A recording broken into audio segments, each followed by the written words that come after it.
जे corrections वाले school पर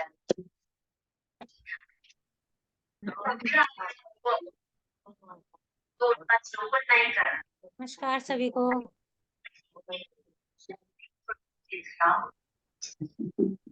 सभी को नमस्कार। आणि ते प्रभागामध्ये ताई आल्या होत्या.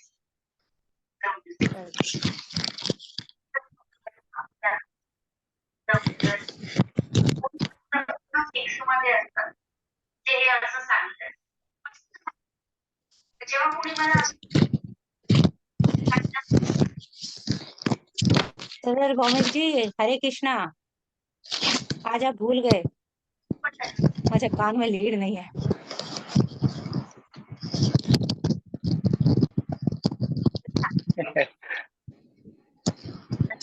कळायला लागलं पण मैत्री तर जेवण सोडली.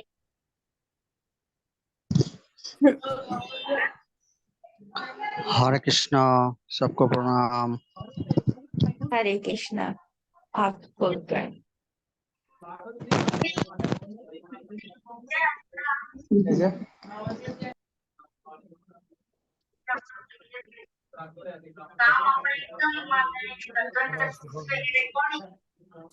आता जर तुम्ही स्वतःच्या करिअरसाठी, स्वतःच्या आत्मविश्वासासाठी 5 मिनिटाचा बघ नाही करू शकत, तर तिसऱ्या दिवशी मला कुठलाच अधिकार नाही मला हे म्हणण्याचा की आम्हाला रिझल्ट किशोर वाला देखे मैं किशोर वाला देखे।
अरे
हेलो।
हेलो।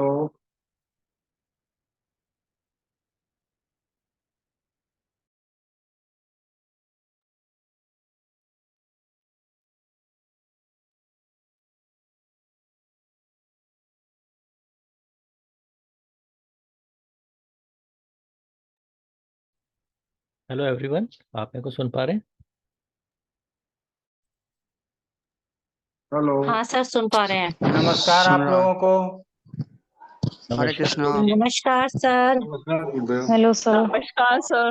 नमस्कार नमस्कार कैसा है सर? नमस्कार नमस्कार। चलिए, तो कहाँ तक हम लोग पहुँचे थे? तो उसके पहले हम लोग एक पत्रिका के ऊपर नज़र डाल रहे थे। आप लोगों के सामने पत्रिका आई होगी, तो आप लोग चुप हो जाते हैं, आपस में चर्चा प्रारंभ कर लेनी चाहिए। तो वो चर्चा जारी रहेगा तभी तो लगेगा सर ना कि स्वयं में क्लास शुरू हो चर्चा गया। कर रहे थे। हाँ, सर स्वयं में चर्चा कर रहे थे कुंडली देखकर। स्वयं में चर्चा करने से नहीं होता, एक दूसरे के साथ चर्चा करने से होता है। ठीक है ना? स्वयं में तो आप देखते रहेंगे, आधे घंटे बाद भी कोई रिजल्ट नहीं प्राप्त होगा। जब एक दूसरे बोलेंगे तभी रिजल्ट प्राप्त होगा। ठीक है ना? चलिए, हमको उम्मीद है कि आप लोग 2 दिन की छुट्टी, दो या कितने छुट्टी हो गए आप लोगों के? 2 हफ्ते। 2 हफ्ते नहीं, कितने क्लास रहे? तो 4 क्लास में हुई शायद। 4 क्लास तीन मिस क्लास। हो गया। 3 क्लास में से हुए। तीन बड़ी क्लास याद आ मिस रही थी, हो गया। हमें बड़ी याद आ रही थी, हमें लगा भूल गए आप। नहीं, सर भाई किसी क्लास ही कारणवश। नहीं, आपसे मिल लेते तो बहुत अच्छा लगता है। चलिए, जी जी। बहुत अच्छी बात है। तो हम लोगों को सबसे पहले पहल करना है कि हम लोग शायद 7वां भाव पढ़ रहे थे, यही ना? हाँ, वो नवांश बता दिया था पूरा कि कैसे हाँ, देखना है, हाँ, क्या बता देख। वर्ग चार्ट वगैरह उसकी भी जी, चर्चा नवांश कर बता दिया था। लेंगे और आगे बढ़ेंगे। तो जहाँ तक पत्रिका हम लोगों ने देखा है, या जहाँ तक हम लोगों ने अभी तक सीखा है, उसके आधार पर जो वर्तमान पत्रिका आपके समक्ष उपस्थित था, उसकी थोड़ी चर्चा कर लेते हैं, फिर आगे बढ़ लेते हैं। ठीक है?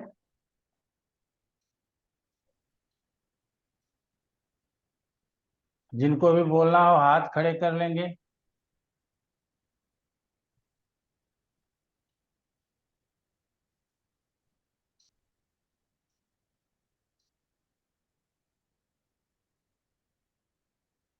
यहाँ लग्न, चतुर्थ और सप्तम भाव को पढ़ने का प्रयास करना है।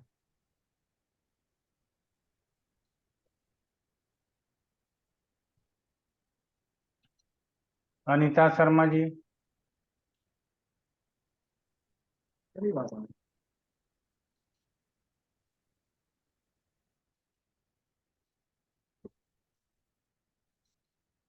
प्रवीण जी। नमस्कार सर। नमस्कार।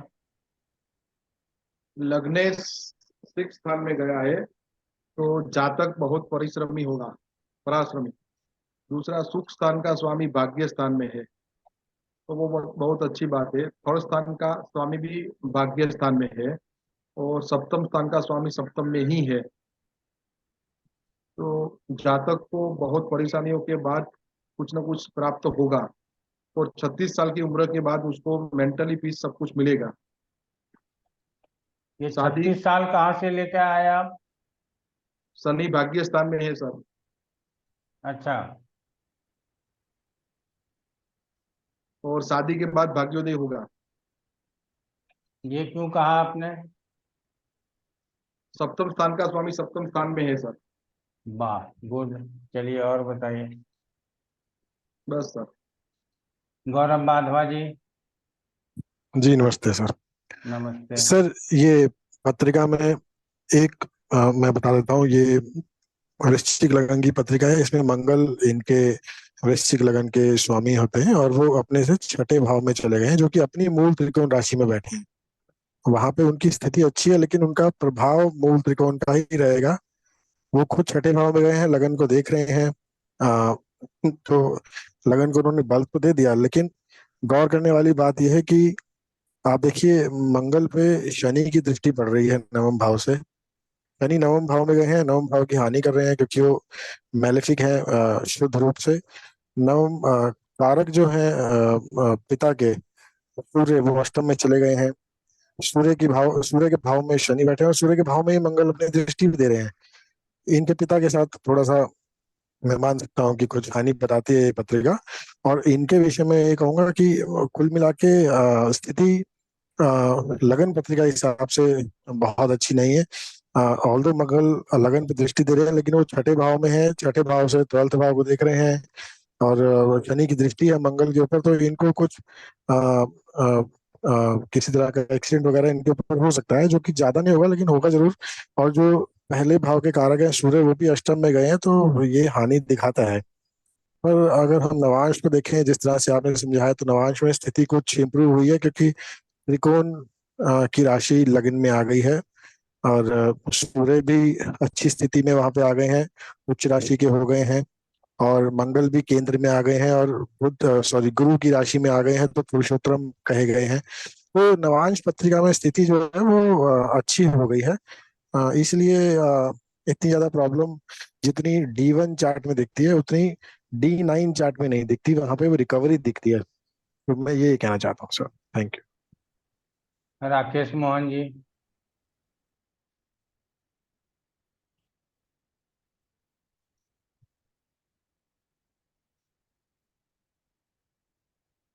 राकेश मोहन जी।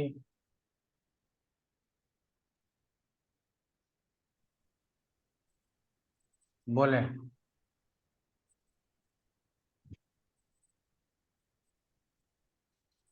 राकेश मोहन जी, आपकी आवाज नहीं आ पा रही है, आप बोलने का प्रयास कीजिए।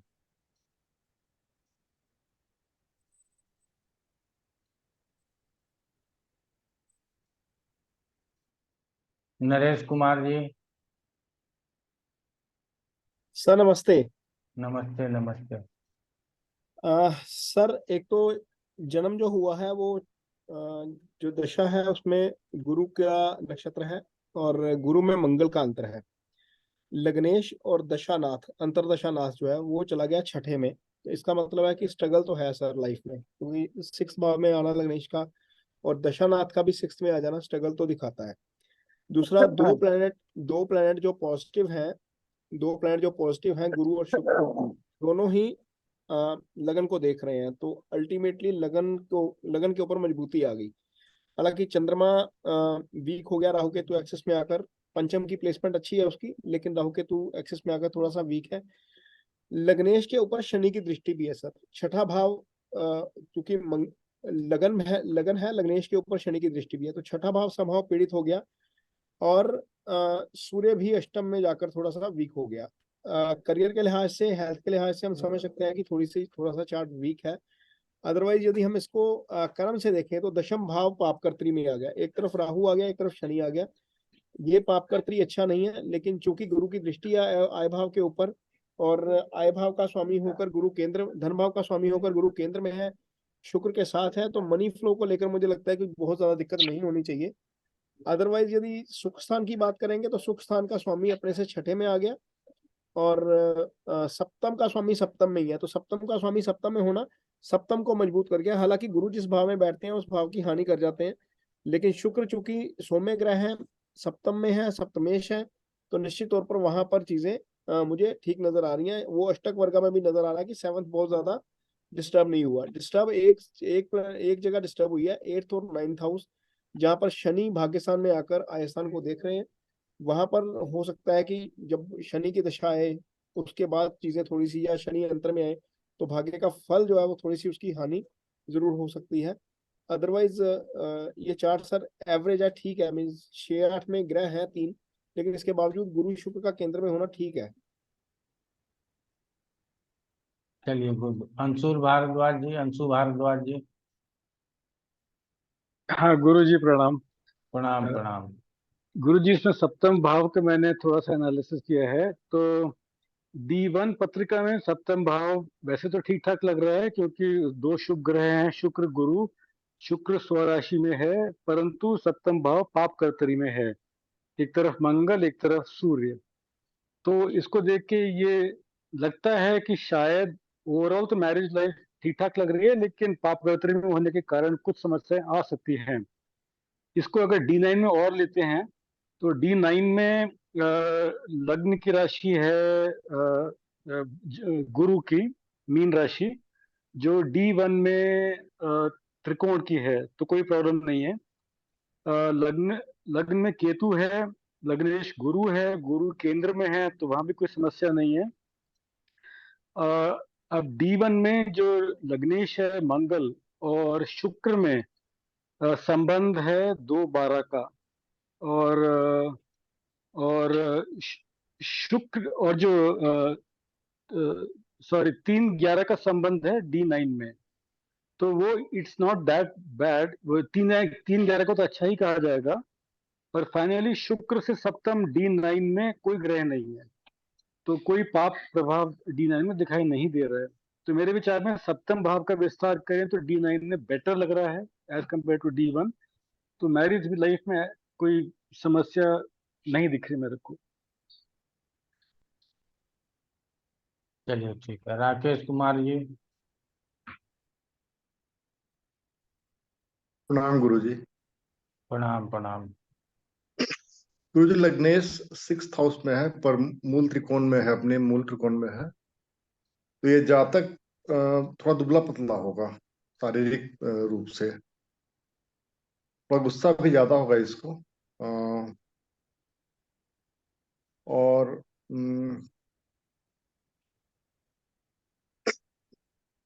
मेरे ख्याल से शत्रुओं वगैरह पर विजय प्राप्त करेगा, हालांकि शत्रु काफी होंगे बट विजय प्राप्त करेगा ये। रोग छोटे मोटे लगे रहेंगे इनको। 4th हाउस की बात है तो 4th हाउस का लॉर्ड क्योंकि 9th हाउस में है तो भाग्य के लिए तो अच्छा है, पर शनि की दशा में आय को प्रभावित करेगा। आय मतलब जितना काम करेगा ना, जितनी मेहनत करेगा उतना फल प्राप्त नहीं होगा, उससे कम प्राप्त होगा, वहां पर कमी कर देगा आय में, और लगेगा कि हम बंधन में बंधे हुए हैं और वो बढ़ोतरी नहीं हो पा रही है, तरक्की नहीं मिल पाएगी उस तरह से। 7th हाउस की 7th हाउस में शुक्र का पोजीशनिंग अच्छा है, बट चूंकि गुरु है वहां पर, तो पत्नी के साथ खटपट रहेगा, बहुत अच्छा नहीं रहेगा। ऐसा नहीं है कि मतलब कुछ ज्यादा बात पड़ेगी, बट हर एक डेली थोड़ा बहुत खटपट होता रहेगा इनका, बस इतना ही कह सकता हूँ मैं गुरु जी। बहुत अच्छा। रंजीत पटेल जी। Yes sir. नमस्ते गुरु जी। नमस्ते गुरु जी, वृश्चिक लग्न की कुंडली है, इसके स्वामी मंगल है। मंगल अपने से 6वें भाव में गया है, और ये कहा जाता है कि अशुभ ग्रह अगर अशुभ स्थान पे जाए तो उसको परिणाम देता है। तो यहाँ पर रोग तो होंगे, लेकिन वो रोग ऋण और शत्रु तीनों से सबसे विजय प्राप्त करेगा। भाव पे 2 शुभ ग्रहों की दृष्टि है, शुक्र गुरु की, तो भाव भी मजबूत है। भवेश जो है तो 6वें में आ गया है, और कारक जो है सूर्य थोड़ा 8वें भाव में है, तो थोड़ी सी इसमें हानि हो सकती है। तो मतलब फिर भी ये कुंडली जो है शरीर की दृष्टि से अच्छी है, और नवांश कुंडली में भी ये सूर्य की स्थिति सुधर गई है। चौथे भाव के ये स्वामी है वो शनि है, जो अपने से 6वें भाव में बैठे हैं। ये शनि जो है त्रिकोण में बैठे हुए हैं, इसलिए शनि की स्थिति तो बढ़िया है यहाँ से। तो यहाँ पर अपनी स्थिति में भूमि भवन मकान का सुख दे सकते हैं, और माता, चूंकि 6वें भाव में शनि बैठा है तो माता बीमार हो सकती हैं। इनका जो धन है वो पुण्य कार्यों में व्यय हो सकता है गुरु जी। और 7वां भाव जो है, 7वें भाव के लिए अपन देखें तो शुक्र और गुरु केंद्र स्थान में बैठे हुए हैं, जो भाव को मजबूत कर रहे हैं। और शुक्र की ये स्वयं की राशि है, और इसमें पाप पैतृ बन रहा है मंगल सूत्र से, तो थोड़ी सी इसमें परेशानी भी दिख रही है। तो ठीक है गुरु जी, इतना ही। बहुत अच्छा। सजल भौमिक जी। जिनका हो जाए वो अपना हाथ नीचे कर लें। हरे कृष्णा हरे कृष्णा। हाँ, इनका लग्नपति 6 में बैठा है, और लगन में दृष्टि भी दे रखा है, और लग्न में दो शुभ ग्रह शुक्र और बृहस्पति का दृष्टि है, तो इस जातक को देखने में थोड़ा सुंदर लगेगा। और लगनपति लगन को देख रहा है तो इनको ऐसा होगा कि वो हर हर की क्या कि लगनपति छठ में बैठा है तो वो तो स्ट्रगल करेगा, और स्ट्रगल के लिए परिश्रम के लिए वो मेंटली प्रस्तुत भी होगा, ऐसा लगता है। और भाग्य स्थान में चतुर्थ पति फोर्थ पति नवम में बैठा है, तो अपने से छठा में गया है, तो सुख सुविधा के लिए उनको तो परिश्रम करना पड़ेगा, स्ट्रगल करना पड़ेगा। और भाग्य स्थान में अशुभ ग्रह मंगल का भी दृष्टि है, तो वो भी दर्शाता है कि परेशानी तो आएगा ही। और मैरिज के लिए वहाँ पे दो शुभ ग्रह बैठा है, तो ओवरऑल मैरिटल लाइफ तो अच्छा जाएगा ऐसा लगता है। इस चार्ट में ये चीज दिखा रहा है कि जातक को परेशानी करना पड़ेगा, स्ट्रगल करना पड़ेगा लाइफ में, लेकिन मैरिजल लाइफ अच्छा ही रहेगा। इतना ही गुरुजी। अनीता शर्मा जी। सर नमस्कार। हाथ नीचे सर कर इस लेंगे। संजीव सजल भौमिक और रंजीत पटेल जी। सर इस कुंडली में मंगल लग्नेश है, जो कि एक सौम्य राशि है और स्थिर राशि है। तो जातक स्थिर स्वभाव का हो सकता है, विचारों में स्थिरता हो सकती है, सौम्यता भी साथ में होगी। बेशक से एक क्रूर ग्रह है लग्नेश।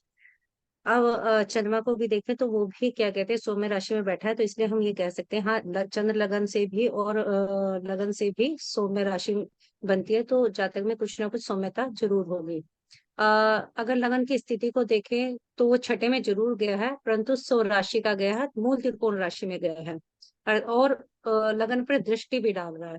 तो हम यहाँ कहेंगे कि लगन उसका मजबूत हो गया, रोग रिपु ऋण से वो उभर जाएगा। जातक अगर बात करें चतुर्थ भाव की, तो चतुर्थ अपने से षष्ठम में जरूर गया है, परंतु लगन से नवम भाव में गया है, अर्थात ये एक स्थिति अच्छी कही जा सकती है चतुर्थेश की। यहाँ पर माँ को थोड़ी सी परेशानी जरूर हो सकती है, या ठीक है, शनि एक अलगावकारी वो भी है, ग्रह भी है, तो यहाँ पर ये पिता का भाव भी है, नवम भाव, तो पिता से भी अलगाव जैसी स्थिति हो सकती है। धार्मिक शनि की चतुर्थेश की दृष्टि अगर हम कहें कि एकादश भाव पे गई है, तो हम ये कह सकते हैं कि जो उसका लाभ होगा उसका उसको कहीं ना कहीं धार्मिक या चैरिटी इत्यादि पर वो खर्च कर सकता है अपने लाभ को। और बात करें अगर सप्तम भाव के स्वामी की, तो ये केंद्र अधिपति दोष लग गया शुक्र को, और शुक्र अपने यहाँ पर अपने भाव से संबंधित मुझे नहीं लगता कि पूर्ण रूप से फल देगा। बात करें D9 की, D9 में आपका पंचम भाव इसका लगन बना है, जो कि एक अच्छी स्थिति हम कह सकते हैं कि जातक या तो अपने संतान के प्रति हमेशा ध्यान देने वाला होगा, या अपने प्रारब्ध विचार विवेक वाला होगा। केतु केतु यहाँ पर वर्गोत्तम है, एक अच्छी स्थिति कही जा सकती है केतु की, बेशक से केतु है। बात करें अगर चतुर्थ की, तो चतुर्थ स्व राशि का गया है और लाभ भाव में गया है, तो यहाँ पर चतुर्देश की भी स्थिति अच्छी ही कही जाएगी। चंद्रमा जो कि मन का कारक या एक तरह से लगन भी होता है, एक लगन भी होता है, चंद्र लगन भी, वो भी अपनी एक अच्छी स्थिति में है, पंचम भाव में है, तो यहाँ पर कुल मिलाकर चंद्रमा की स्थिति अच्छी हो गई। क्रिएशन क्रिएटिविटी वगैरह उसको ज्यादा अच्छा, पंचम भाव क्रिएटिविटी का भी है, तो हो सकता है ज्यादा उसमें भी अच्छा करे। बात करें अगर हम नवम के लग्नेश की बात करें, तो अपने से सप्तम में बैठा है और लगन को ही देख रहा है, तो यहाँ पर भी लगन मजबूत स्थिति में नजर आ रहा है। राहु केतु के एक्सेस में हाँ एक थोड़ी एक पीड़ा कही जा सकती है। अगर D1 के लगन को भी देखें, तो वो 4-10 के उस पर बैठे हैं, एक्सेस पे बैठे हैं, जो कि बुरा एक्सेस नहीं है, और केंद्र में ही बैठे हैं, तो ये एक अच्छी स्थिति कही जा सकती है। बात करें सप्तम की, तो वो D9 में 12th हाउस में बैठा है D9 के, लेकिन एक अशुभ ग्रह की राशि में बैठा है, तो यहाँ पर भी सप्तमेश की स्थिति अच्छी नहीं कही जाएगी। बस इतना ही सर, धन्यवाद। राम मोहन कपिल जी। धन्यवाद गुरुजी। तो गुरुजी अगर लग्न स्थान को हम देखते हैं तो यहाँ पे जो है स्थिर राशि है और इसका तो भाव का अगर हम विचार करते हैं तो इसमें शुक्र और गुरु की दृष्टि होने के कारण तो भाव बल तो स्ट्रांग है। और लग्नेश जो है हालांकि सिक्स स्थान में है, पर जहाँ तक मुझे याद है कि लग्नेश अगर ये सिक्स एट्थ में भी हो तो इसके ऊपर बहुत ज़्यादा फर्क नहीं पड़ता। और सेकेंडली नवमांश में जो है मंगल जो है केंद्र में आ गया है, तो लग्न लॉर्ड भी स्ट्रांग है। तो इनकी आठवीं जो है ये स्कॉर्पियो जल तत्व की राशि है, सौम्य है। तो इनकी पर्सनैलिटी मध्यम कद के, गठा हुआ शरीर और काफ़ी एजर्टिव डोमिनेटिंग होंगे, दृढ़ निश्चय वाले। चंद्रमा को भी अगर मन की स्थिति देखने के लिए देखें तो चंद्रमा भी एक फिफ्थ में है D1 में, और इस पे D9 में भी ये स्वग्रही होके पांचवें स्थान पे ही है। तो चंद्रमा भी स्ट्रांग है, इसका मतलब मेंटली भी काफ़ी स्ट्रांग होने चाहिए पर्सनैलिटी वाइज। तो ये लग्न का हुआ। फोर्थ हाउस को अगर हम देखते हैं तो फोर्थ के लॉर्ड जो हैं वो भी त्रिकोण में है। तो भाव बल इसका भी स्ट्रांग है, कोई नेगेटिव किसी की दृष्टि किसी ग्रह की नहीं है चौथे भाव के ऊपर। और अगर हम D9 में देखते हैं तो D9 में भी जो है शनि 11वें भाव में चले गए हैं, जो थोड़ा सा इसको वीक कर देता है फोर्थ को। तो इससे रिलेटेड, इस भाव से रिलेटेड जो सब्जेक्ट्स हैं जैसे अर्लियर एजुकेशन वगैरह है, उसमें थोड़ी समस्या हो सकती है सुख में। अच्छा, सेवन्थ हाउस को अगर हम देखते हैं तो दोनों ही शुभ ग्रह इसमें स्थित हैं और शुक्र तो स्वग्रही है। तो सेवन्थ हाउस जो है स्ट्रांग हो जाता है। हाँ, लेकिन क्योंकि ये पाप कर्तरी में है, मंगल और सूर्य दोनों तरफ होने की वजह से, तो ये इसका नेगेटिव साइड हो गया। तो अच्छा, D9 में जो है शुक्र व्यय स्थान पे चले गए हैं, ये अगेन एक नेगेटिव पॉइंट एसोसिएट हो गया। तो सेवन्थ हाउस इन दो पाप कर्तरी और D9 में शुक्र के व्यय स्थान में जाने की वजह से ये कमजोर हो जाता है। तो मैरिड लाइफ या किसी भी तरह की पार्टनरशिप की बात कर रहे हैं, बिजनेस पार्टनरशिप, उसमें समस्याएं हो सकती हैं इनकी। और यही तीन स्थान के लिए मैं बोलना चाहूँगा अभी। धन्यवाद। नीलम कुमार जी। नमस्ते गुरुजी। ये स्कॉर्पियन राशि का लगन है और सौम्य राशि है, स्थिर राशि है और जल राशि है। तो ये अपने विचारों में स्थिर होंगे, अड़िग होंगे। और क्योंकि मंगल छठे भाव में जाकर बैठा है और अशुभ ग्रह है, लेकिन अशुभ स्थान पर बैठा है तो उतना बुरा फल नहीं देगा, वो उसको मेहनती बनाएगा और अपने विचारों पे अड़िग बनाएगा। और चंद्र लगन से भी ये सौम्य राशि के हैं और इनका सातवें भाव से शुक्र और गुरु इनको लगन को देख रहे हैं, तो उनके अंदर धार्मिकता के विचार और ऐश्वर्य के विचार ला रहे हैं। और सुख भाव चौथा भाव खाली है, किसी की नजर भी उस पर नहीं है, आस्पेक्ट नहीं है। तो उसका जो भाव का जो मालिक है शनि, वो उससे सिक्स हाउस में बैठा है। तो उनकी माता की तबीयत पे खराब की आसार दिखा रहा है। और क्योंकि सिक्स भाव में है, लेकिन उसको परिश्रम करके ही अपना फल मिलेगा और शनि उसको दृष्टि भी डाल रहा है, तो उसको मेहनती बना रहा है। और अगर हम D9 चार्ट में देखें तो ये पंचम भाव से बना है, छठे और आठवें और 11वें भाव से नहीं बना, तो हम कहेंगे कि ये शुभ है। और उसमें केतु वर्गोत्तम में गया है, चंद्रमा अपनी ही राशि में है, तो ये सारे उनको मेंटली स्ट्रांग बना रहा है। और केतु लग्न में है और गुरु सातवें भाव में बैठकर सातवें भाव में बैठा है, जो अपने ही भाव में दोबारा से गया है, तो उसको वर्गोत्तम नहीं, वर्गोत्तम भाव के साथ वर्गोत्तम है। शुक्र की स्थिति यहाँ पर भी वीक हो गई, क्योंकि यहाँ पर वो 12वें भाव में चला गया और यहाँ उतना अच्छा फल नहीं देगा। और शुक्र पे केंद्राधिपति दोष भी लग रहा है। और सुख भाव, ओवरऑल मैरिड लाइफ इनकी ठीक दिख रही है, लेकिन छोटा मोटा ऊपर नीचे होता रहेगा। इतना ही गुरुजी। दो लोगों ने बोला कि शुक्र को केंद्राधिपति दोष लगा है, लेकिन शुक्र के ऊपर राहु की दृष्टि है, आप लोग देख पा रहे होंगे। तो शुभ ग्रह के साथ हो जाए या वक्री हो जाए या शुभ ग्रह से दृष्ट हो जाए, तो ऐसे में केंद्राधिपति दोष भंग हो जाता है। तो यहाँ पे हम लोग केंद्राधिपति दोष को भंग मानेंगे। ओके, थैंक पहला यू तो गुरुजी। ये हो गया। दूसरा क्या हो गया, पाप कर्तरी में है, ये बहुत स्पष्ट दिखाई देता है। 3-11 का एक्सिस बहुत अच्छा, इसमें कहीं कोई दो राय नहीं कि 3-11 के एक्सिस को हम खराब कहें, ये नहीं है। लेकिन 3-11 में 11 नंबर जो है, जैसे लग्नेश और सप्तमेश को देखना है, तो पहले लग्नेश बोलेंगे और फिर सप्तमेश बोलेंगे। पहले इसको देखेंगे 1 नंबर में और 2 नंबर में इसको देखेंगे। तो लग्नेश का जो स्थिति है मंगल, वो तो दशम में है, और सप्तमेश जो है वो द्वादश में है। तो ये जो दूसरा नंबर है वो द्वादश में है।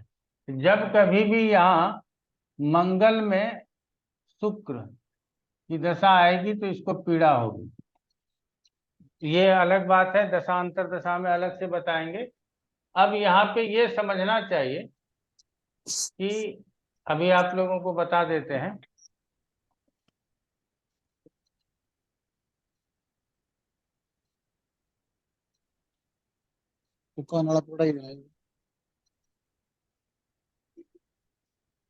आगे एक बताओ।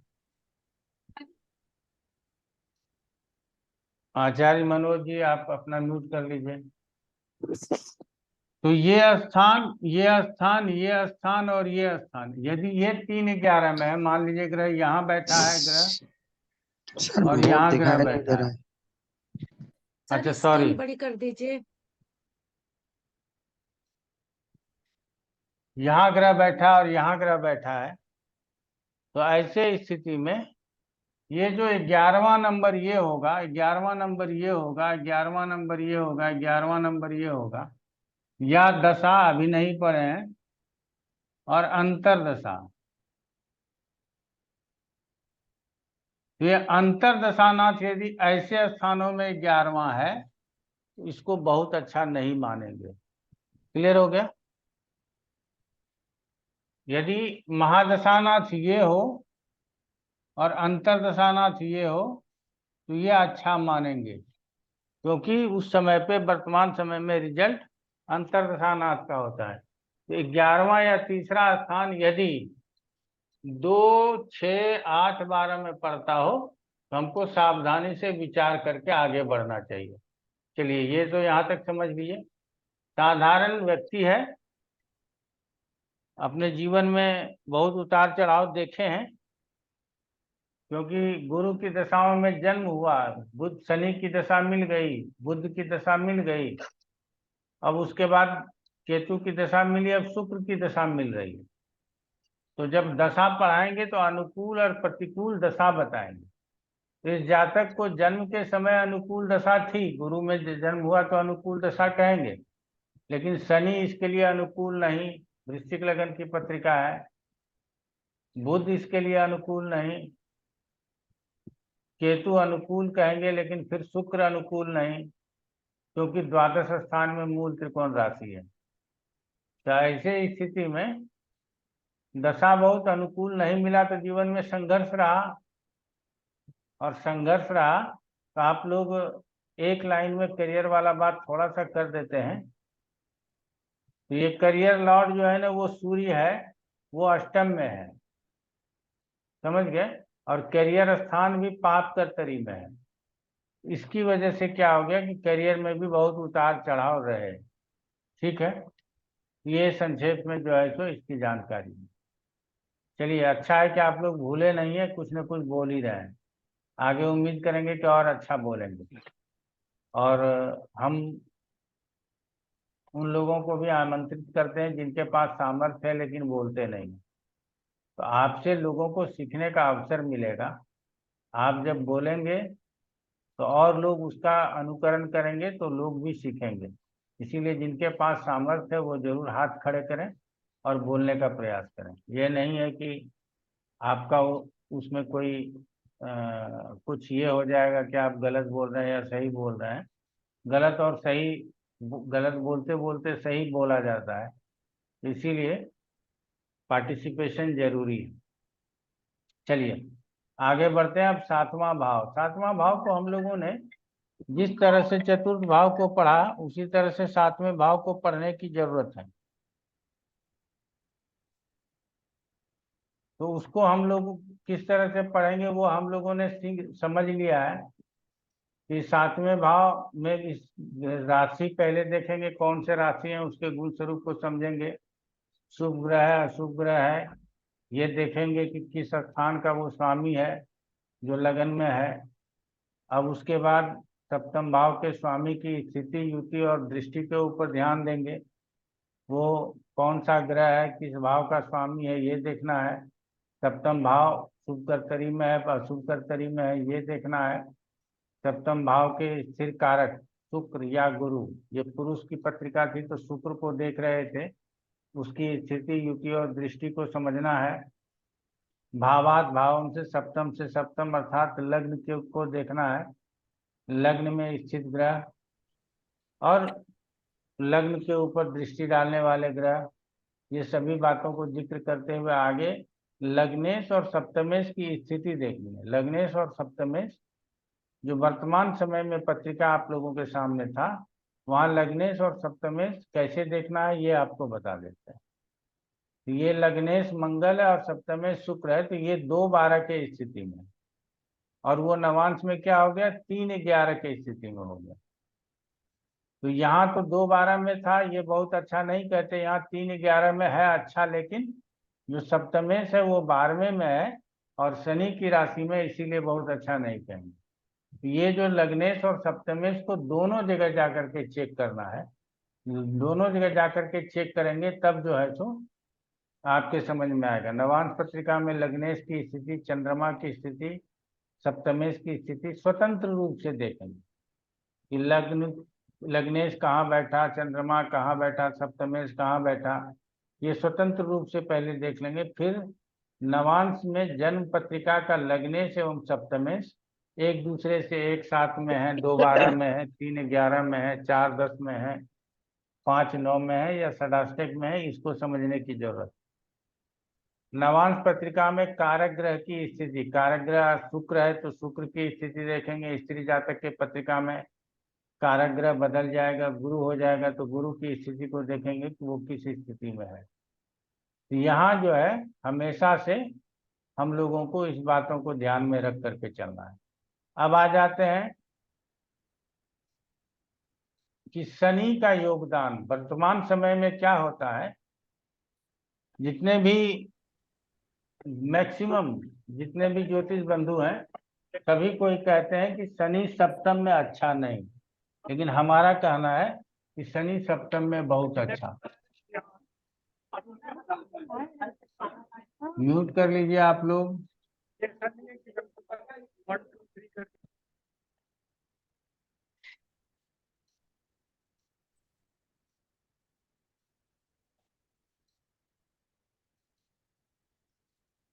ये सेपरेटिव इफेक्ट देता है, ये जानते हैं, ये शनि है, ये जानते हैं, लेकिन उसके बावजूद ये शनि है, ये काल पर उसकी पत्रिका में एकादशेष होता है। ये वृद्धि स्थान का स्वामी होने के कारण जिस स्थान में बैठता उसकी वृद्धि करता। तो ये पहला कारण हो गया कि शनि सप्तम में बैठ करके मैरिटल लाइफ को डिस्टर्ब नहीं करेगा, पहला कारण, क्योंकि वो काल पुरुष के पत्रिका में वृद्धि स्थान का स्वामी है। इसीलिए कहा जाता है कि जिस स्थान में बैठेगा उसकी वृद्धि करेगा, उसकी हानि नहीं करेगा। दूसरा कारण है कि सप्तम में ये दिग्बली होता है। सप्तम स्थान में ही शनि को दिग्बल प्राप्त है, इस कारण से भी ये सप्तम को बिगाड़ता नहीं। और तीसरा कारण है कि सप्तम में ही काल पुरुष के पत्रिका के अनुसार ये उच्च का होता है, अर्थात यहाँ पे काल पुरुष के पत्रिका में 7 नंबर की राशि होती है, ये उच्च का होता है। इसीलिए जो है सो शनि को सप्तम में स्थित देख करके मैरिटल लाइफ में परेशानी नहीं बताएंगे। हाँ, हम ये कह सकते हैं कि जो आपके स्पाउस होंगे वो थोड़ा धीमी गति से सोचने समझने का सामर्थ्य रखते होंगे, किसी भी विषय को गंभीरता से लेते होंगे, देखने में हो सकता है कि थोड़े बहुत साफ न हो। अब कलर का अंतर तो प्रदेशों से भी संभव है कि आपकी जिस प्रदेश में रहते हैं वहां के हिसाब से कलर वगैरह हो जाता है, ठीक है। जम्मू कश्मीर में काले नहीं होते, साउथ में गोरे लोग नहीं होते, तो ये सब कलर अलग अलग जगहों के हिसाब से देश काल परिस्थितियों से बदल सकता है। लेकिन फिर भी कह सकते हैं कि 7वें में यदि शनि की उपस्थिति है तो थोड़ा सा कलर डाउन हो सकता है, ऐसा बता सकते हैं।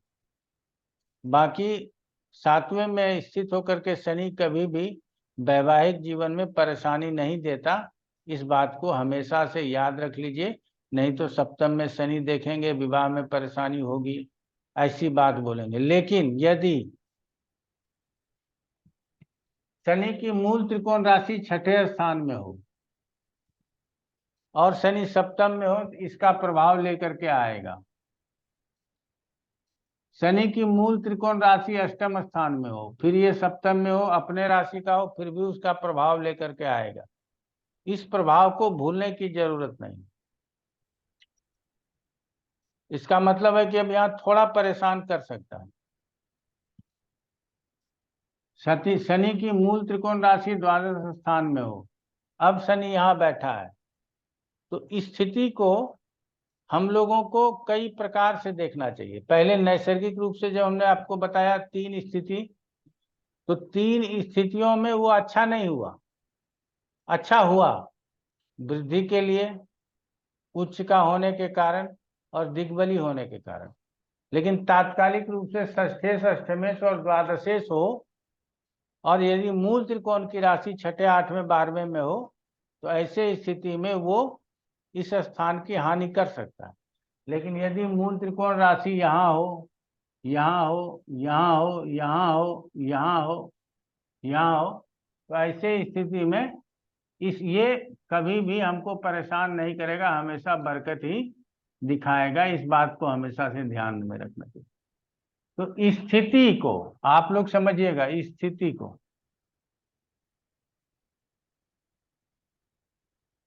दोनों आयामों से देख लेंगे, नैसर्गिक और तात्कालिक। दोनों आयामों से देखने के बाद स्थिति को स्पष्ट करेंगे। क्लियर हो गया? यदि हम दोनों आयामों से देखे बगैर स्थिति को स्पष्ट करेंगे तो हमें पत्रिका देखने में परेशानी हो जाएगी, हम उस पत्रिका को अच्छी तरह से नहीं देख पाएंगे। यहाँ तक क्लियर हो गया कि हम नैसर्गिक रूप से तो समझेंगे ही समझेंगे, तात्कालिक रूप से भी समझेंगे कि तात्कालिक रूप से वो किस स्थान का स्वामित्व रखता है और कहाँ स्थित है। अब दोनों के बीच में सामंजस्य स्थापित करने के बाद हम रिजल्ट देंगे कि हमको अब रिजल्ट क्या कहना। यहाँ तक समझ में आ गया? अब आ जाते हैं, आप लोगों को बताते हैं, क्योंकि सप्तम स्थान है और सप्तम स्थान शादी के लिए विशेष रूप से जाना जाता है। ये विवाह का स्थान है, भोग विलास का स्थान है, दाम्पत्य जीवन के सुख का स्थान है।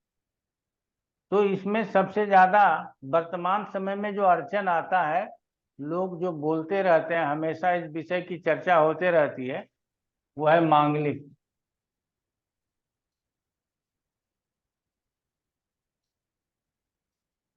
हम जानते हैं कि क्लास में मैक्सिमम लोगों को पता है कि मांगलिक कैसे होता है। लग्न में, चतुर्थ में, सप्तम में, अष्टम में और द्वादश में मंगल हो तो जातक मांगलिक होता है। ये नॉर्थ इंडिया की बात है।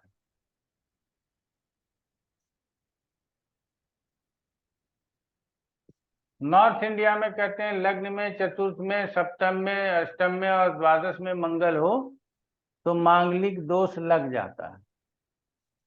क्लियर हो गया? लेकिन साउथ इंडिया में एक शब्द और जुड़ जाता है कि दूसरे में भी मंगल हो तो मांगलिक हो जाता है। तो नॉर्थ इंडिया और साउथ इंडिया में इसमें हो गया लग्न, सप्तम, चतुर्थ, अष्टम, द्वादश। और साउथ इंडिया में क्या हो जाता है कि लग्न, द्वितीय, चतुर्थ, सप्तम, अष्टम और द्वादश। ये इस तरह से मान लेते हैं, एक स्थान और अधिक मान लेते हैं। तो हम लोगों को सबसे पहले तो मंगल का मतलब होता है लड़ाई झगड़ा, समझ रहे हैं कि मंगल लड़ाई झगड़ा देने वाला प्लैनेट। इसीलिए शादी विवाह में यदि मंगल को नहीं देखेंगे तो जातक के जीवन में लड़ाई झगड़े का विशेष रूप से प्रभाव आ जाएगा। इसीलिए लड़ाई झगड़े को समझने के लिए मंगल को समझना जरूरी है। अलग अलग मंगल के रूपों का वर्णन करेंगे, लेकिन विशेष रूप से मंगल किसी न किसी रूप में यहाँ पे बैठा है तो 7, 8 यहाँ देख लेता है सप्तम को, यहाँ पे बैठा है तो यहाँ देख लेता है, यहाँ बैठा है तो यहाँ देख लेता है, और यहीं बैठा है तो कोई बात ही नहीं।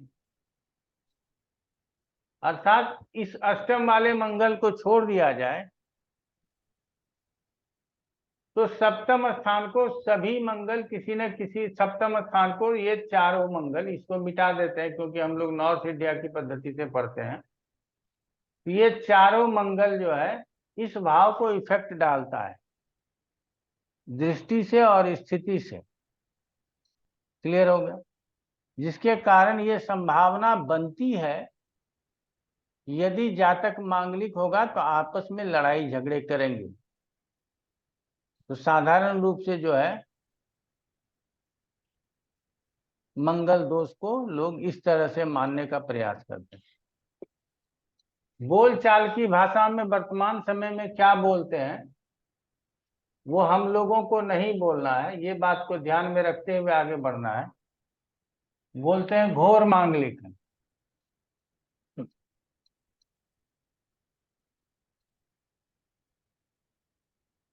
आप लोगों से पता है किसी को घोर मांगलिक किसे कहते हैं? नहीं, वो कहते हैं शायद अगर सप्तम में हो तो घोर मांगलिक बोलते हैं।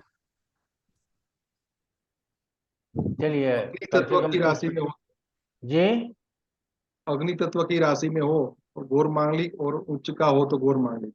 बताइए। सर बुध जब की राशि में घोर मांगलिक होता है अष्टम भाव में, ऐसा हमने पढ़ा है।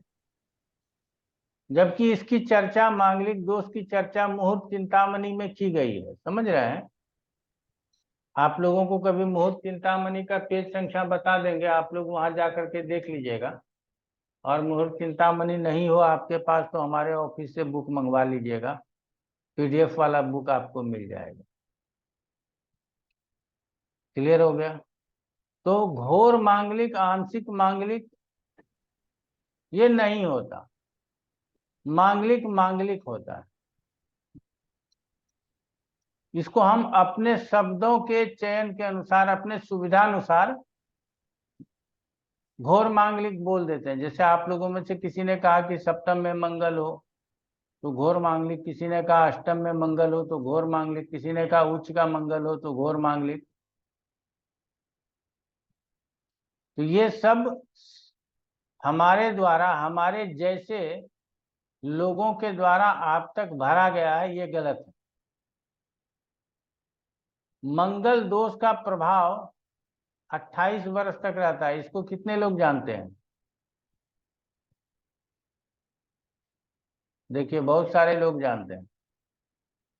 मंगल दोष का प्रभाव जीवन भर रहता है, ये याद रखना है। क्लियर हो गया? 28 वर्ष में मांगलिक दोष खत्म हो गया, विवाह का विलंब से कर लो, आगे आपको कोई दिक्कत नहीं होगी, 28 साल के बाद विवाह कर लो तो मांगलिक दोष खत्म, ऐसा नहीं मानना है। मंगल दोष है तो है, ये सब मिथ्या प्रलाप है, मिथ्या प्रचार है, इससे बचने की जरूरत है। मंगल दोष उस समय ज्यादा देखा जाता था। जिस समय बाल विवाह की प्रथा थी, लड़की का विवाह कर दिए, पलट करके देखने नहीं जाते थे कि लड़की हमारी सुखी है, दुखी है, कैसी है। अब अगर उसको परेशानी भी है तो कहते थे कि घर से तो तुम्हारा डोली निकला है, अब अर्थी ससुराल से ही निकलेगी। ये सब पिक्चरों में भी बातें आते रहती हैं, और ये सब समझा करके लड़की को घोर कष्ट में छोड़ दिया जाता। तो वो जमाना था जिस जमाने में लड़कियों को इस तरह की व्यवस्थाओं के कारण, सामाजिक जो व्यवस्था थी उसके कारण जो परेशानी होता था, उसमें मांगलिक देखा जाना चाहिए था और उसका प्रभाव होता था। लेकिन आजकल वर्तमान समय में अब मांगलिक दोष को न देखते हुए भी शादी करा दें तो कोई खास अंतर नहीं पड़ता। नंबर एक, एक उम्र में शादी होती है जब लड़की समझदार हो जाती है। सबसे बड़ा फैक्टर तो यही है, वो अपने आप को प्रोटेक्ट करना जानती है। उस उम्र में उसकी शादी होती। पहले बाल विवाह होता था, 16 साल में, 12 साल में, 10 साल में शादी हो जाती थी। उसको पता ही नहीं होता था कि ससुराल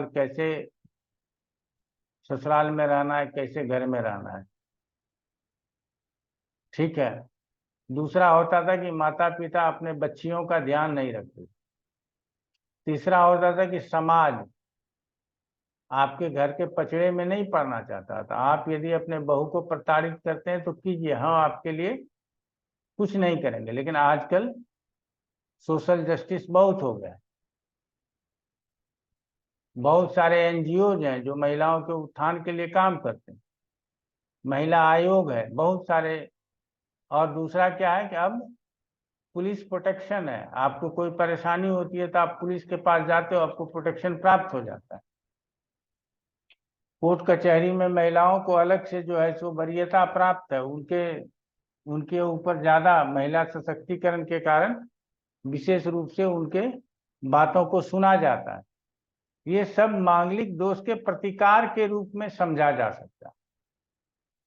तो इसीलिए वर्तमान समय में मंगल को बहुत ज्यादा मांगलिक मानने की जरूरत नहीं। तो फिर क्या मांगलिक माने ही नहीं? माने। कब माने? तो 3 परिस्थितियों में मांगलिक माने। पहला है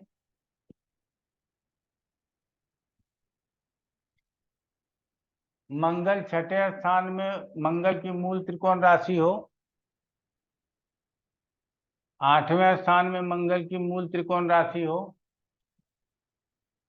और 12वें स्थान में मंगल की मूल त्रिकोण राशि। इस बात को समझने की जरूरत है।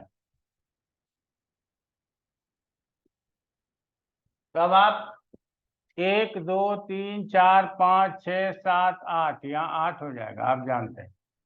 1 2 3 4 5 6, दूसरा 6 हो जाएगा, ये जानते हैं। 1 2 2 हो जाएगा, ये जानते हैं।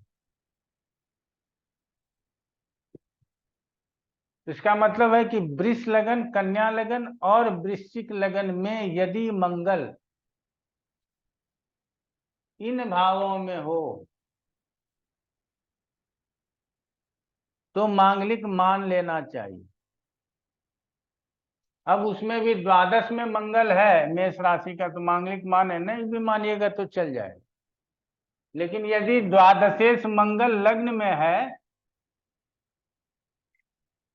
अर्थात आप समझ सकते हैं यहाँ मेष राशि, यहाँ वृष राशि का मंगल है, आप लोग कंफ्यूज हो जाइएगा, ऐसे समझिए। अब ये समझ में आएगा। अब ये मंगल यदि यहाँ है तो मांगलिक मानिए, ये मंगल यहाँ है तो मांगलिक मानिए, ये मंगल यहाँ है तो मांगलिक मानिए।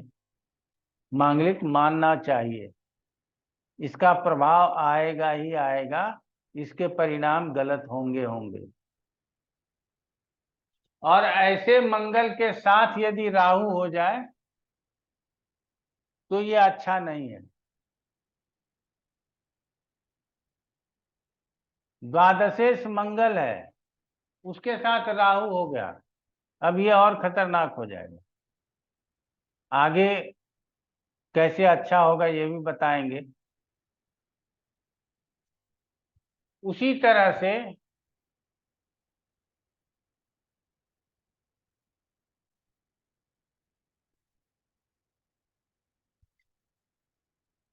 ये मंगल यदि यहाँ आके बैठ गया तो इस मांगलिक को मांगलिक मान करके चलिए आज के भी परिस्थिति में। ये मंगल यहाँ आकर के बैठ गया तो इसको भी आज के परिस्थिति में मांगलिक मान करके चलिए, और विशेष पीड़ा हो सकती है। लग्न में बैठा है तो स्वराशि का बैठा है, हम माने न माने चल जाएगा, कोई बात नहीं। लेकिन यदि द्वादश में बैठा है तो इस मंगल को मांगलिक मानिए, यहाँ बैठा है इस मंगल को मांगलिक मानिए। इसमें आप रिस्क ले सकते हैं, इसमें चला सकते हैं, कोई दिक्कत नहीं। ये क्लियर हो गया आप लोगों को कि छठे का प्रभाव लेकर के मंगल जाएगा। अभी जो जस्ट पहले हम आपको बताए थे, स्थिति नैसर्गिक और तात्कालिक दोनों रूप से देखना चाहिए। यहाँ तात्कालिक स्थितियों में वो सस्तेश है, और ऐसा मंगल, और हम पहले ही पढ़ा चुके हैं कि मूल त्रिकोण की राशि यदि छठे 8वें 12वें में हो तो उसका प्रभाव ही विशेष रूप से मतलब मानना चाहिए, या मूल त्रिकोण की राशि जिस भी भाव में हो उस भाव का विशेष प्रभाव जातक के जीवन में होता है। क्लियर हो गया? तो ऐसे स्थिति में छठे 8वें या 12वें स्थान में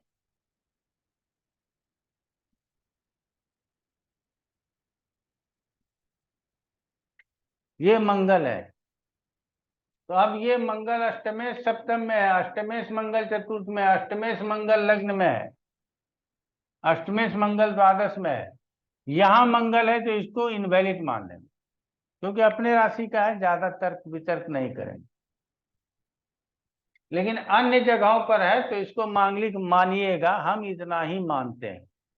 इससे आगे पीछे मंगल होता है तो हम मंगल दोष नहीं मानते। कब कब मंगल दोष नहीं मानते हैं? तो पहला, मंगल स्वराशि का हो।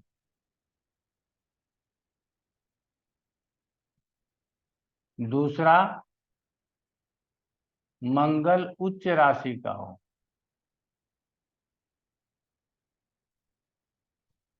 मांगलिक नहीं मानते। तीसरा, लग्न या चंद्रमा से गुरु केंद्र में हो, मांगलिक नहीं मानते। चौथा, मंगल के साथ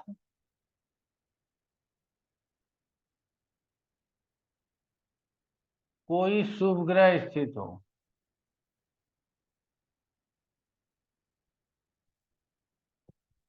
तो मांगलिक नहीं मानते।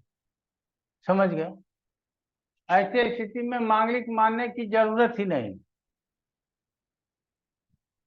क्लियर हो गया?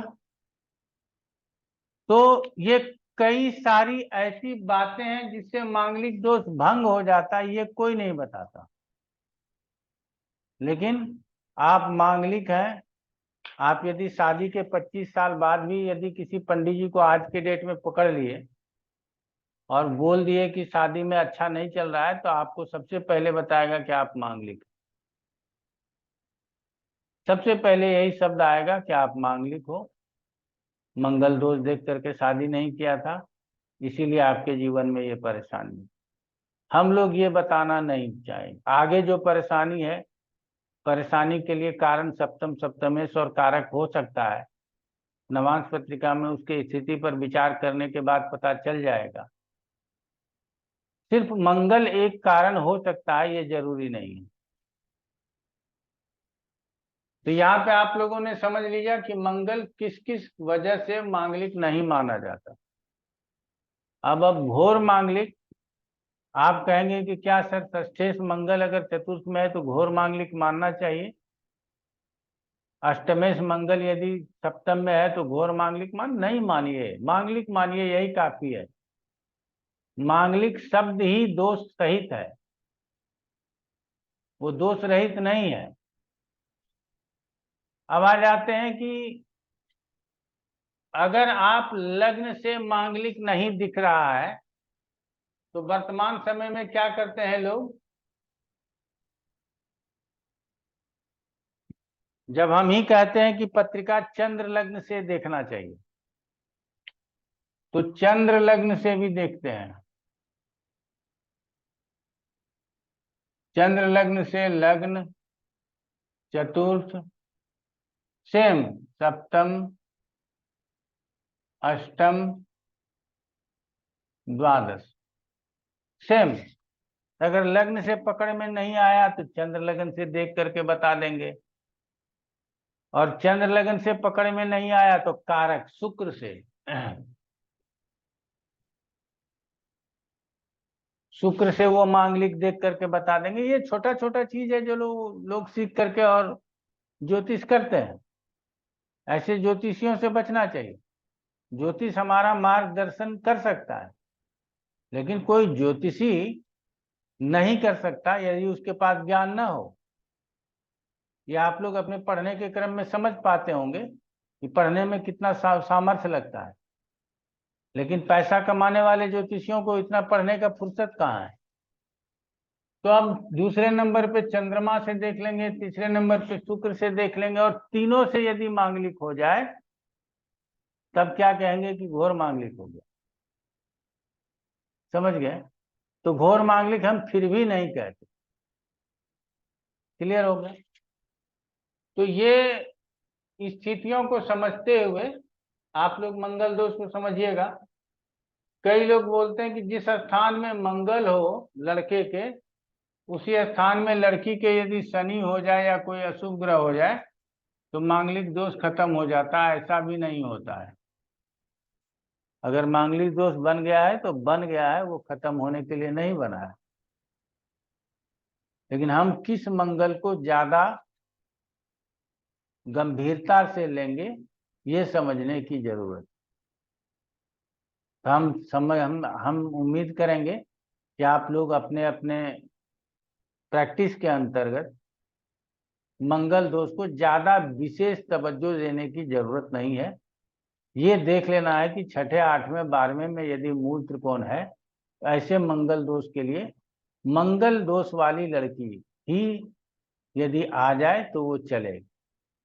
यहाँ कोशिश ये रखना है। आगे बताएंगे कि राहु और मंगल, राहु और शनि, राहु सूर्य, राहु गुरु, कोई भी कैसे खतरनाक हो जाता है। क्लियर हो गया? ये आगे हम आपको बताएंगे। आज हमने थोड़ा सा चर्चा किया है, आगे पढ़ाई के क्रम में आएगा तो बताते रहेंगे। तो यहाँ पे हम लोगों को समझ में आ गया कि मंगल दोष को उस तरह से नहीं लेना है जैसे कि वर्तमान परिस्थितियों में लोग लेकर के चल रहे हैं। ठीक है? तो वर्तमान परिस्थितियों से, वर्तमान समय के ज्योतिष से आपको बच करके आगे चलना है। तो मंगल दोष समझ में आ गया होगा। अब मंगल दोष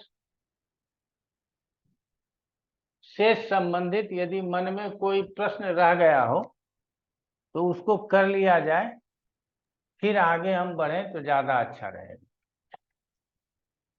जिनके भी मन में प्रश्न होगा वो हाथ उठा लेंगे। गौरव बाधवा जी बताइए, क्या मन में प्रश्न रह गया?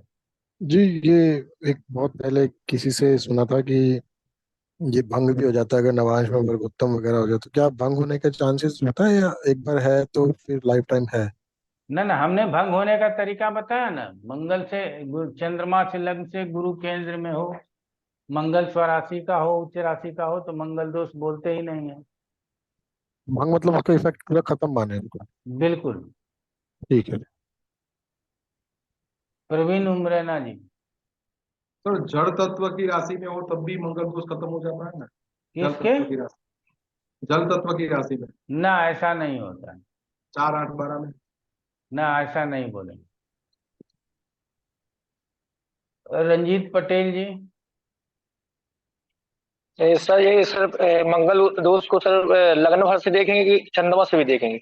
देखना चाहिए चंद्रमा से भी, लग्न से देखने की सिर्फ बात नहीं है, लेकिन ज्यादा मंगल दोष को वर्तमान समय में हमने आपको बता दिया, पुलिस है, प्रशासन है, महिला आयोग है, सब प्रोटेक्ट करता है। सब लड़ाई झगड़े घर में अगर होते हैं, मंगल को लड़ाई झगड़े का कारण माना गया है, पति पत्नी में लड़ाई झगड़े होते हैं, इसके प्रोटेक्शन में जितना भी चीज बढ़ते जा रहा है उतना ही मंगल दोष को कम माने तो अच्छा।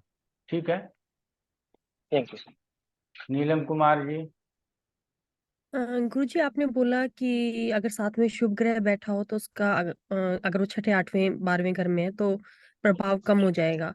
अगर 8वें घर में मंगल के साथ जुपिटर बैठा है तो वो प्रभाव कम हो जाएगा उसका? बिल्कुल कम हो जाएगा, चिंता मत कीजिए। आचार्य मनोज जी। गुरु जी प्रणाम। प्रणाम।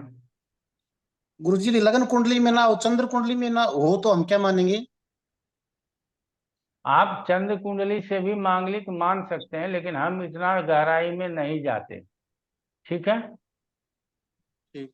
मांगलिक दोष को हम बहुत कम, हमने तो बस 3 जो पॉइंट बताए कि छठे का मंगल हो, छठे में मेष राशि हो, 8वें में मेष राशि हो या 12वें में मेष राशि हो तो उसको मंगल दोष में काउंट कर लेते हैं, अन्यथा हम मंगल दोष में काउंट नहीं करते।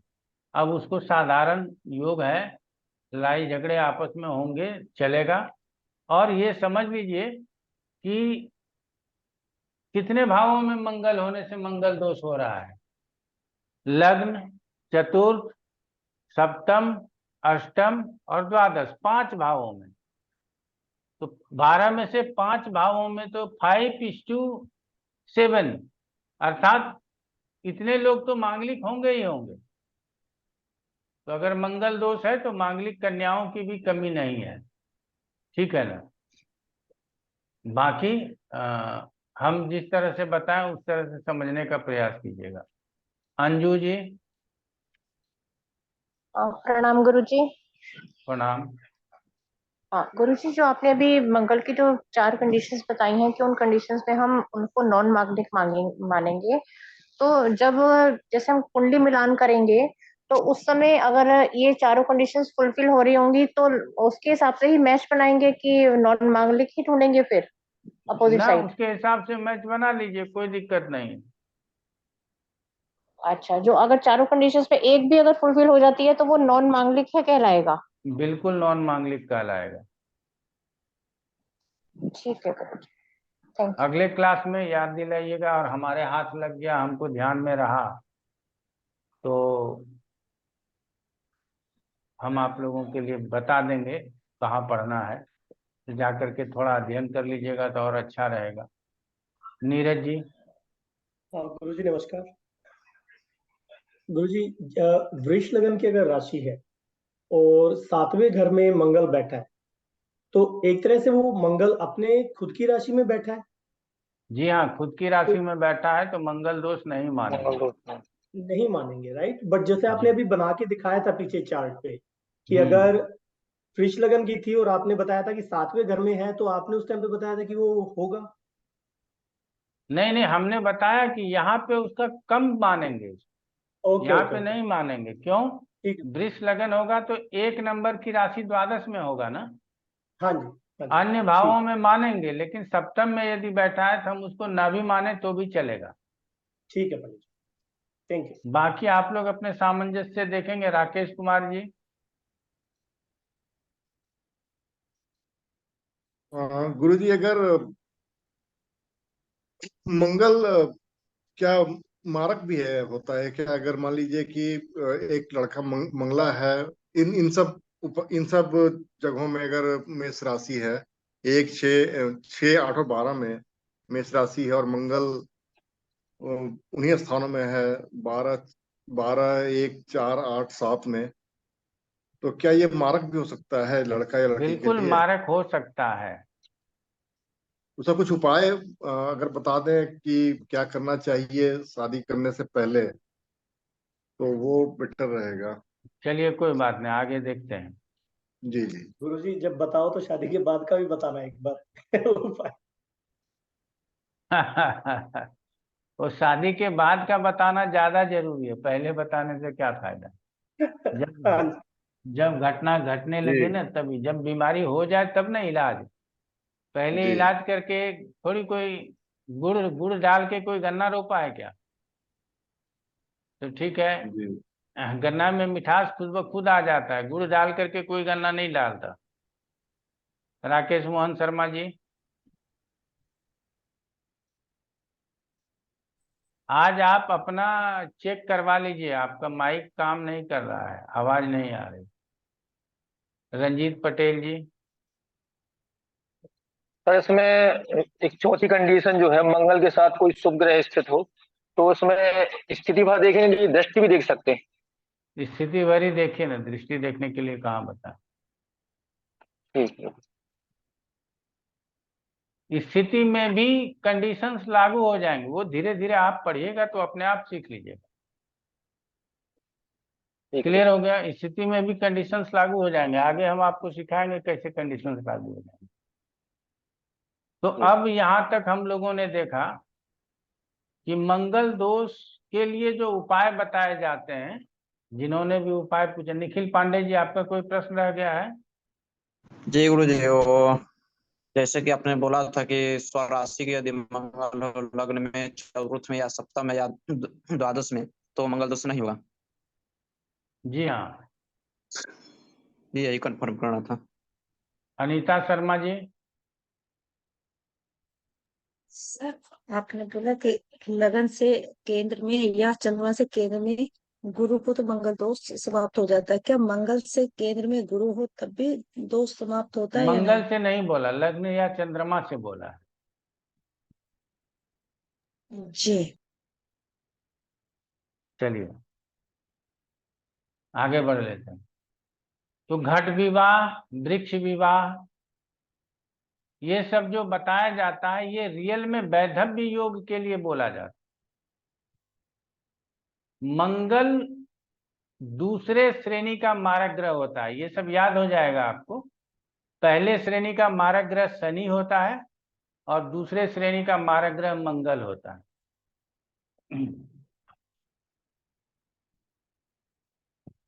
ये याद रखिएगा, इसका चर्चा भी कर देते हैं। प्रथम श्रेणी के मारक शनि, द्वितीय श्रेणी के मारक मंगल।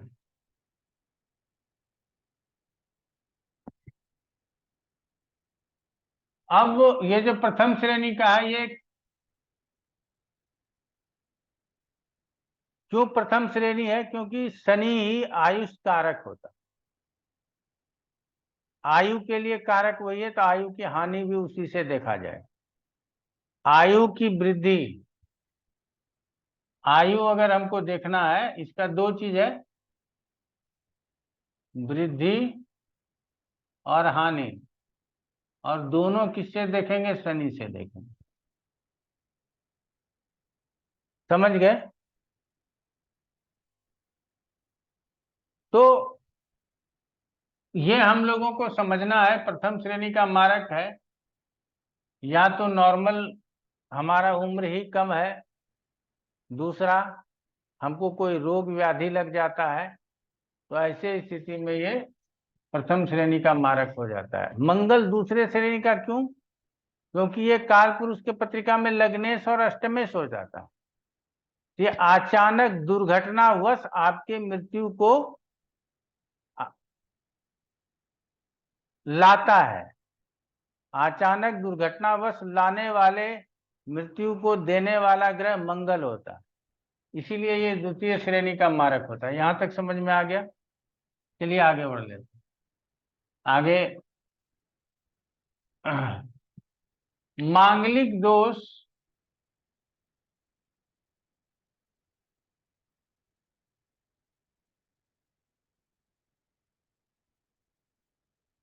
और वैधव्य दोष।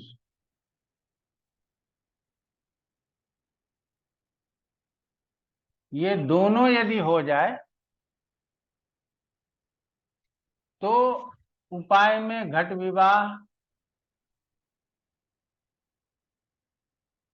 घड़े से विवाह करा दिया जाता है, घड़ा तोड़ दिया जाता है, तो कह दिया जाता है कि इसका पति मर गया, अब दूसरा विवाह लड़के से कराया जाता है। या वृक्ष विवाह, पीपल के पेड़ से शादी करा दिया जाता है, वृक्ष विवाह, इसका प्रचलन है। लेकिन मांगलिक दोष के साथ साथ वैधव्य दोष भी होना चाहिए। तो वैधव्य दोष पत्रिका में कैसे समझा जा सकता है, ये समझने की जरूरत है। अभी सिर्फ वैधव्य दोष की बात आ रही, तो हम लोगों को वैधव्य दोष समझने की जरूरत है। वैधव्य दोष हम किस किस प्रकार से देख सकते हैं।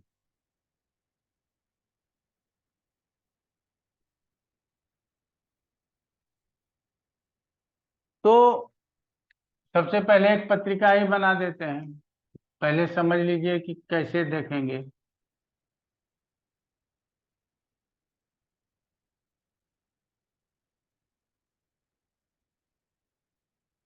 ये लग्न है, ये सप्तम है।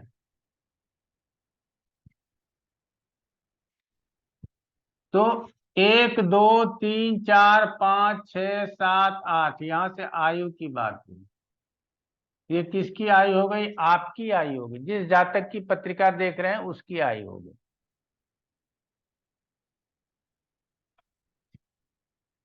और यहां से पत्नी या पति देखते हैं तो 1 2 3 4 5 6 7 8, ये स्थान आयु का होगा इसके लिए। ये समझ में आ गया आप लोगों को? तो ये स्थान आयु का है। यदि किसी स्त्री जातक की पत्रिका देख रहे हैं और यदि उसके सप्तम दूसरे स्थान में, मान लीजिए किसी स्त्री जातक की पत्रिका देख रहे हैं, तो पति की आयु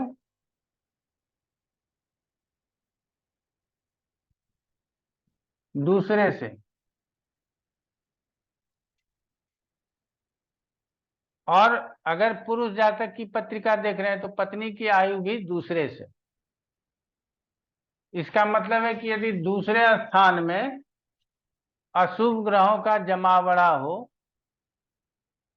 अशुभ ग्रह स्थित हो, अशुभ ग्रहों से दृष्ट हो, पाप कर्तरी में हो, तो ऐसे स्थिति में वैधव्य योग का निर्माण हो जाता है। दूसरा है हमेशा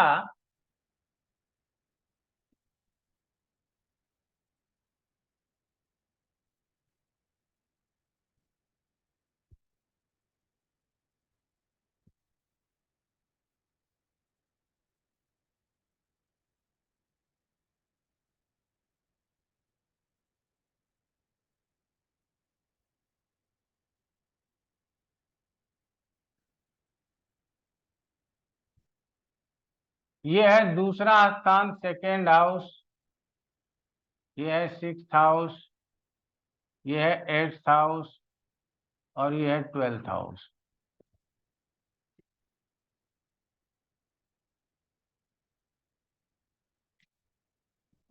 इन चारों घरों में यदि स्त्री जातक की पत्रिका में, आप लोग समझिएगा, किसकी पत्रिका में? स्त्री जातक।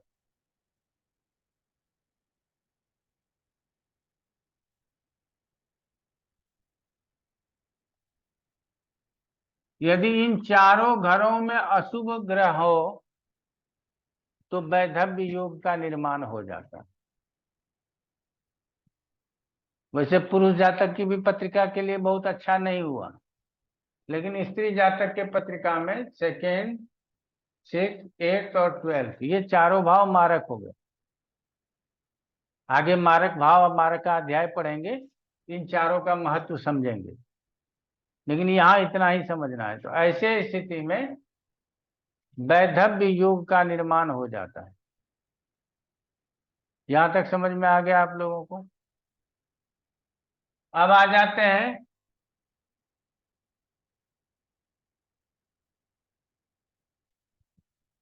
कारक ग्रह गुरु, छठे, 8वें और 12वें स्थान में।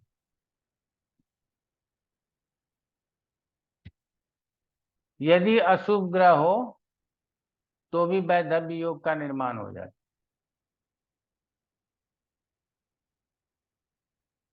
क्लियर हो गया?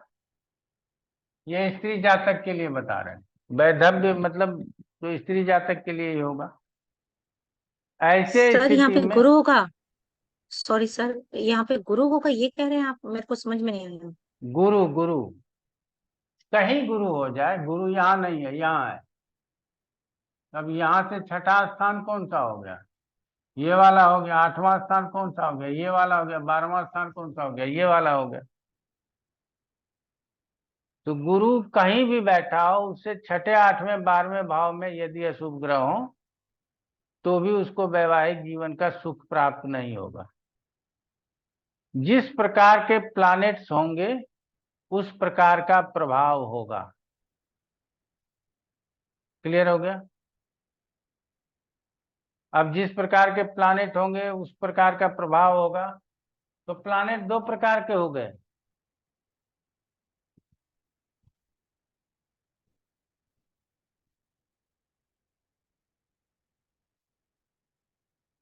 अलगावकारी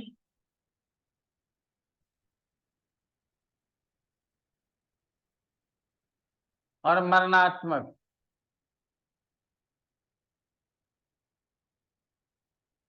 अलगावकारी में आ गया सूर्य,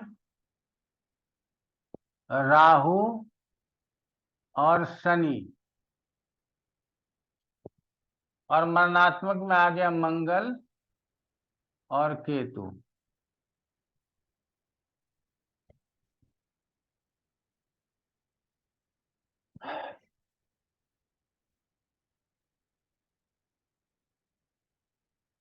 प्रश्न लगन में जाएंगे आगे, कभी प्रश्न लगन पढ़ेंगे आप लोग तो उसमें थोड़ा सा डिफरेंस होता है, अंतर करते हैं। लेकिन यहाँ यही समझना है, सूर्य, राहु, शनि यदि छठे, 8वें, 12वें में है, और शनि क्योंकि आयुष कारक भी है इसलिए शनि कॉमन रोल निभा लेता है।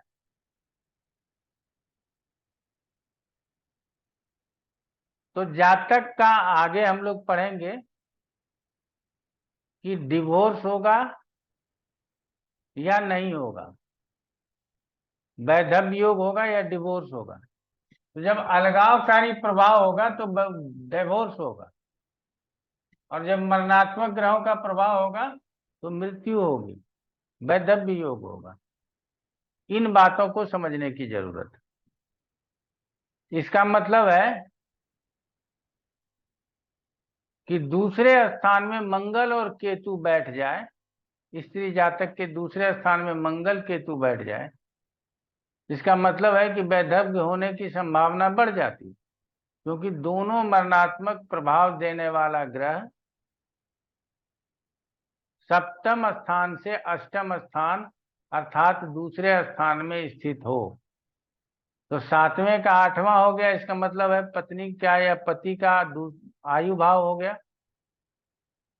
और वहां यदि शनि, राहु हो या सूर्य हो तो ऐसे में अलगावकारी प्रभाव हो सकता है, हम एक दूसरे से अलग भी हो सकते हैं। क्लियर हो गया? तो हम लोगों ने वैधव्य योग को भी समझने का प्रयास किया, आगे और भी समझने का प्रयास करेंगे। यदि मंगल दोष के साथ साथ वैधव्य दोष भी हो तो हम शादी के लिए मना कर सकते हैं, चाहे गुण 28 क्यों नहीं मिल रहा हो। क्लियर हो गया? चाहे गुण 32 क्यों नहीं मिल रहा हो, लेकिन यदि मंगल दोष के साथ साथ जिस प्रकार का मंगल दोष मैंने आपको बताया उसके साथ साथ वैधव्य दोष भी हो तो ऐसे स्थिति में हम लोग शादी के लिए मना कर देंगे, दूसरा योग्य वर ढूंढेंगे या योग्य वधु ढूंढेंगे। क्लियर हो गया? सर जो आप बताए गुरु से 6 8 12 में नहीं होना चाहिए, पाप ग्रह जो बताए। जी हाँ, गुरु से 6 8 12 ये स्त्री जातक के लिए बताया। जी आगे सुखी वैवाहिक जीवन, अप्रसन्न वैवाहिक जीवन, प्रसन्न वैवाहिक जीवन, उसमें भी फिर ये सारा विषय आ जाएगा। आप लोग अगले क्लास में पढ़ेंगे कि आज तो हम मरणात्मक, मंगलिक और वैधव्य दोष को लेकर के चले आए। पहले हमको सुखी और प्रसन्न वैवाहिक जीवन को ही लेकर के चलना चाहिए था।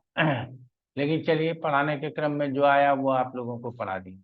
एक आध प्रश्न यदि आप लोगों के मन में आ रहा हो तो कर सकते हैं, वरना आज का क्लास यहीं समाप्त हो जाएगा। सर गुरु खुद छठा अष्टम द्वादश में हो तो ऐसा हो सकता है? वो अच्छा नहीं होगा। इसका मतलब पति के साथ कुछ न कुछ परेशानी हो सकती है। अच्छा अच्छा, ठीक है। तो वैधव्य योग यानी मर जाएगा? मर जाएगा। वैधव्य योग यानी पति का डेथ हो जाना। राकेश शर्मा जी। नमस्कार गुरु जी। नमस्कार गुरु जी, गुरु से 6 8 12 तीनों में अशुभ ग्रह हो या किसी एक भाव में अशुभ ग्रह हो तो उससे हो जाएगा? 2 या 2 से अधिक भावों में यदि अशुभ ग्रह जी। 2 या 2 से अधिक अर्थात तीनों हो गया, और 2 का मतलब है छठे 12वें में हो, छठे 8वें में हो तो भी संभव है। नीरज कुमार। गुरु जी, जो दोनों के दोनों दोष अप्लाई होने चाहिए तब ये इंटरप्रिटेशन हो। मान लीजिए खाली अगर मंगल दोष है या खाली दूसरा दोष है तो ये इंटरप्रिटेशन लागू नहीं होती। दूसरा दोष है तो उपाय तो लागू हो जाएगा। घट विवाह और वृक्ष विवाह जो है वो लागू हो जाएगा। खाली मांगलिक है तो उसके लिए लागू नहीं होगा, लेकिन मांगलिक वैधव्य दोनों है या वैधव्य है तो वो लागू हो जाएगा। नरेश कुमार जी। सर मान लीजिए दोनों चीजें एप्लीकेबल हो गई वधु की कुंडली पर, लेकिन जो हस्बैंड है उसकी कुंडली बहुत स्ट्रोंग है, उसका लगन भी स्ट्रोंग है, उसका आयु स्थान भी ठीक है, तो फिर उसको कैसे देखेंगे? ये मान लीजिए से काम नहीं चलेगा, समझ गए? हम लोग पत्रिका नहीं देख पाएंगे अच्छी तरीके से, ये जरूर मान लेंगे। लेकिन जिसकी शादी हो गई और उसके पत्नी में यदि मांगलिक और वैधव्य दोष दोनों है तो पति के पत्रिका में बहुत दीर्घायु होने का लक्षण नहीं होगा। क्लियर हो गया? ये विवाह पूर्व यदि हम इस बात को समझते हैं कि विवाह पूर्व यदि आपने ऐसे पत्रिका को मिलाया जहाँ की बहुत चिरायु है, लंबी आयु है, और उसको ऐसे पत्नी के साथ मिलाया गया और दोष की शांति करा ली गई, तो फिर हम कह सकते हैं कि जीवन लंबा हो सकता है। लेकिन हम विवाह कर चुके हैं, अगर भगवान ने ही मिला दिया तो अलग बात है, लेकिन विवाह हो चुका है, बिना मिलान के करा चुके हैं, तो ऐसे में आप देखेंगे कि पति की पत्रिकाओं में दीर्घायु होने की संभावना कम होगी। कल अशोक बंगा या आलोक बंगा, विश्व बैंक का मैनेजर नहीं कहेंगे, विश्व बैंक का सबसे बड़ा जो होता है वो अधिकारी, G20 समिट में आया हुआ था। जी, अजय बंगा जी। उन्होंने बोला कि मेक इन इंडिया, तो हमसे समझिए ना, हम मेक इन इंडिया हैं। हमने MBA भी यहीं से किया, सारा चीज हमने हिंदुस्तान से, डिग्री कहीं बाहर से लिया ही नहीं। और आज विश्व बैंक के जो है सबसे बड़े अधिकारी हैं। उन्होंने कहा कि यहाँ 50% लक काम करता है। उनके जुबानी समझिए, वो ऐसा थोड़ी है कि वो मूर्ख आदमी है। विश्व बैंक का जो हेड है वो मूर्ख नहीं हो सकता। तो उसने कहा कि यहाँ 50% लक है और हम लक्की हैं। आप लोगों ने नहीं सुना होगा, जो लोग न्यूज के प्रिय हैं उन्होंने जरूर सुना होगा। राहु कमल के साथ बातचीत में वो आज तक पे बता रहे। इसका मतलब है कि हमारा ज्योतिष काम करता है। हम अपने लक हाउस को देख सकते हैं, समझ सकते हैं। नहीं तो कितने लोग कहाँ कहाँ से पढ़ के नहीं आते और उसके बाद भी विश्व बैंक का हेड नहीं बन सकते। लेकिन वो भारत से ही स्टडी करके विश्व बैंक के उच्च स्तर तक पहुंचे, तो उनके ही जुबानी था कि हम 50% लक को मानते हैं और हम लकी हैं। तो बड़ा अच्छा उनका संवाद था, बस 2-4 बात ही बोला था, लेकिन बड़े अच्छे संवाद थे, इसको समझने की जरूरत। आज इतना ही रखते हैं क्लास में, फिर अगले क्लास में मिलते हैं। नमस्कार। नमस्कार। हरे कृष्णा। हरे कृष्णा, हरे कृष्णा।